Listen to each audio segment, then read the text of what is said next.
Gregory Keene continues the story as he drives Sherry Reed's car through French's Forest at over 70 miles an hour.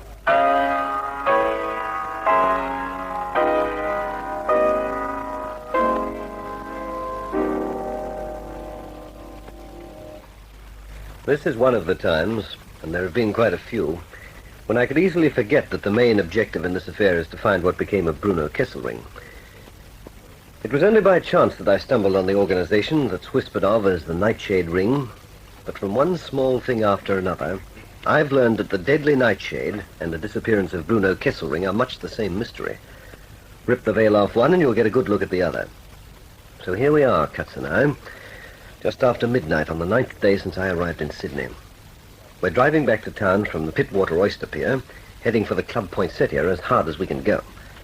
Sherry right now is safely on her way upstream in the speedboat. For the moment, the coast is clear. There hasn't been a storm warning since we made that run for it from the Cunningham Towers.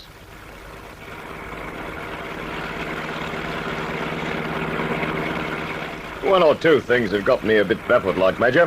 This bloke, Huberman. Haven't you got enough on him to come into the open and hand him to the cops?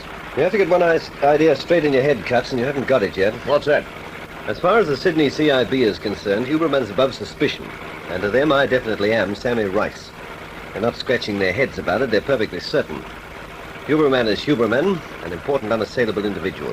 Nicholas Barnes is Major Gregory Keene. I am a deserter who shot a cove called Brett in his own house, and that's that. Proper rum show, that's all I can call it, sir. Now, what is deadly nightshade? Oh, that's a poisonous plant. In the old days, the Borgias used to distill a venom from it and dish it up to the types they invited to dinner.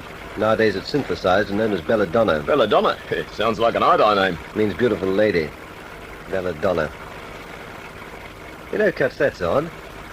There actually is a belladonna mixed up in this weird affair. Evelyn Channel, sir? No, Cutts, not Evelyn Channel. Madame Carlotta Magnani. It's not too preposterous when you think about it. Just suppose Carlotta was the mainspring of the whole organization.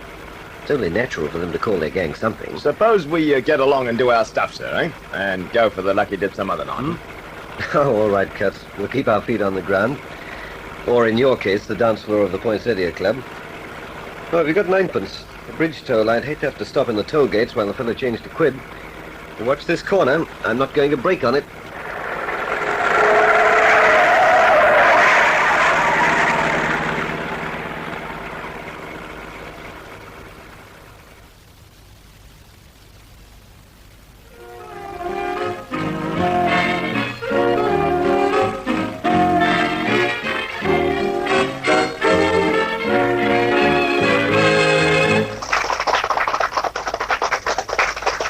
Not a bad floor show, that. Who's the skirt does that turn with the fans? Evelyn Channel, sir. Let's have another one of these. Tom Collins, sir. Coming right up. Evelyn Channel, eh? Would a bloke have any chance of taking her home, or what would he have a chance of? I wouldn't know. We can only try. One Tom Collins, sir. How much? 5 shillings, sir. The drink and something else would come to a couple of quid. Just the 5 shillings, sir. Thank you. Wouldn't you even like to know? Okay. What? Get a word to their Channel piece. Tell her the bloke at the bar wouldn't mind a dance. Sorry. Try it again when it's me night off. What is it, chummy? Is she too tender to touch? Excuse me, I've got to get some more ice.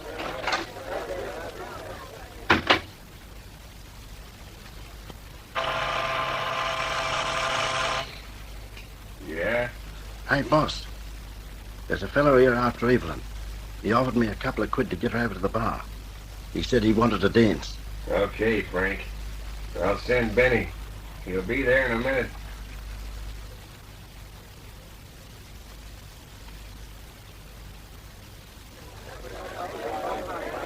What's the trouble, mister? Like our girls here, eh? Who do you think you are? The name's Benny. I work here. Like to come upstairs and meet the boss? I'm doing all right here, thanks very much. But the boss thinks you'd do better upstairs. So do I. So does me offsider right behind you. What's it to be, pal? Do you get down off that stool or do we go bounce? No. Just a minute. Take it quiet like I haven't done nothing. That's my boy. Nice and easy, does it? Just along here a bit and through the curtains. That's right. We like the customers to enjoy themselves, don't we, Fink? Up the stairs.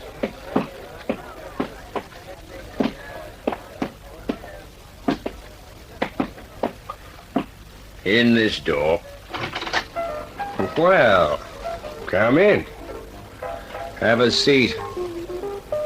How do you like the Poinsettia Club? I've seen better. I'm Leo Van Heusen. This is my place. Who are you? My name's Chaplin. Charlie? Percy. Uh-huh.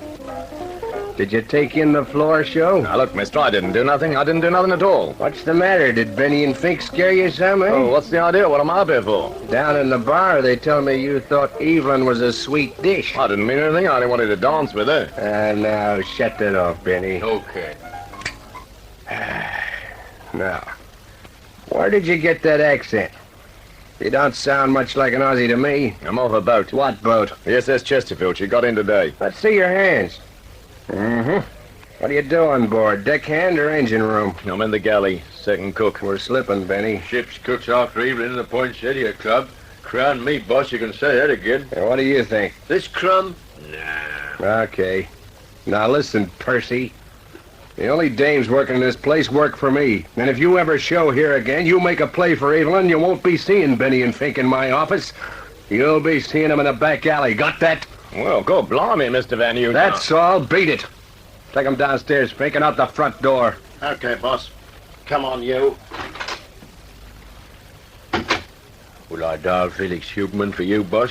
You know what he said. Now, for Pete's sake, if we called you around every time some creep out of a tanker's galley wants a date with Evelyn... But he said no matter who. If they were after Evelyn, he wanted to know about Now, it. forget it. Get down and keep your eye on the floor. When ship's cooks start worrying me or Felix Huberman, that'll be the day.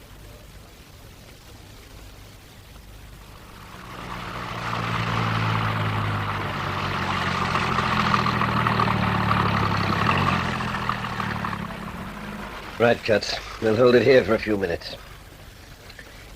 So, they wouldn't let you near Evelyn Channel, eh? Well, it's about the size of it, Major. They've got a fence around her 10 feet high. Any idea what they thought about you? Oh, I acted scared out of my wits. Chased me on Fanny. I couldn't hardly keep a straight face. 2 bruises and this yank. It was just like the films. Yes. Don't let's underestimate them, however. The point is, we have to get hold of Evelyn without Huberman knowing it. We have to start working with Evelyn again so she can line up Nick Barnes for us. But we mustn't give her away to Huberman, or we'll be throwing her to the wolves. It shouldn't be so blooming awkward. Isn't she on the phone where she lives? Oh, yes. I'll lay you a pound to a peach kernel that Huberman has a phone tapped. He can do that sort of thing. You see, Cut, since he rang in the fellow Barnes for me, Evelyn can be left alive only so long as Huberman thinks she's fooled. I mustn't be allowed to get near her. Well, her flat's being watched day and night, I know that. Looks like it's still up to me. But how? It's one for the ruddy brain trusters. By Godfrey. Cuts, we're going back to Pittwater to wait for Sherry. Anything you say, Major. But what about Evelyn Channel tonight? Evelyn Channel waits till tomorrow. I think I know how we can get you into her flat, and no one will take 2 pence of notice. You'd better drive. First thing tomorrow morning, Cuts, we're going to an electrical goods shop.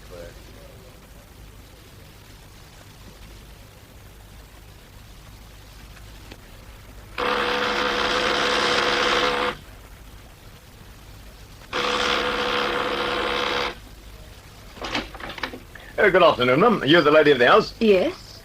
What is it? My name's Chaplin. I represent the Pitsy Vacuum Cleaner Company, ma'am, and we'd like to give you a free demonstration of this corking new household cleaner. A boon to housewives, one and all. I'm sorry. No, thank you. No obligation at all, Miss Channel. The name's really Sergeant Cuts. No housewife ought to be contented with one of those old vacuum cleaners. I'm from Colonel Fentress and Major Keane, not Barnes, the real Major Keane. No obligation whatever, ma'am. If anyone's onto us, keep talking and let me in.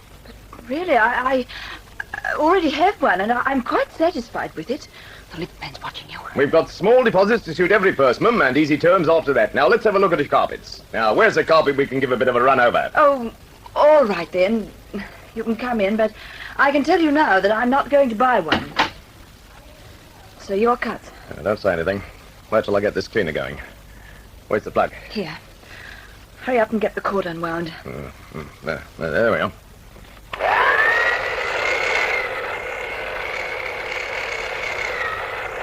Now then, listen. We've got a lot of ground to cover and not much time to matter. Is the bloke on the lift one of Huberman's men? Yes, they work in shifts. You first, then. How and where can we get hold of Nick Barnes? He lives with Felix Huberman, but he comes to the Poinsettia Club nearly every night. What he does with himself during the day, I don't know, but you'll have to hurry. He's supposed to be leaving for Singapore the day after tomorrow.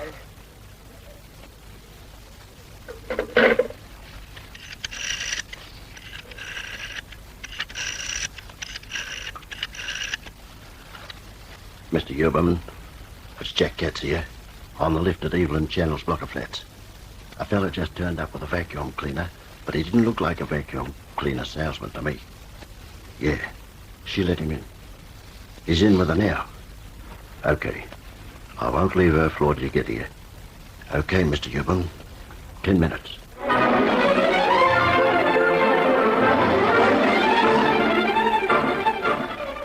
Nothing wrecks your nerves like waiting. I'm in a car across the road from the entrance to Evelyn's flats, watching her windows, waiting for Cutts to come out again.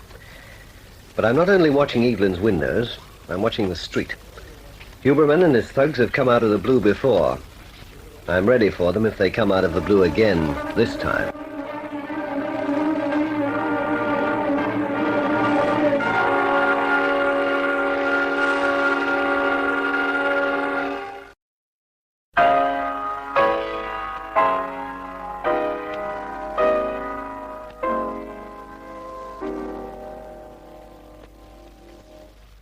Keene meets Nicholas Barnes in the next chapter of this story of intrigue, Deadly Nightshade.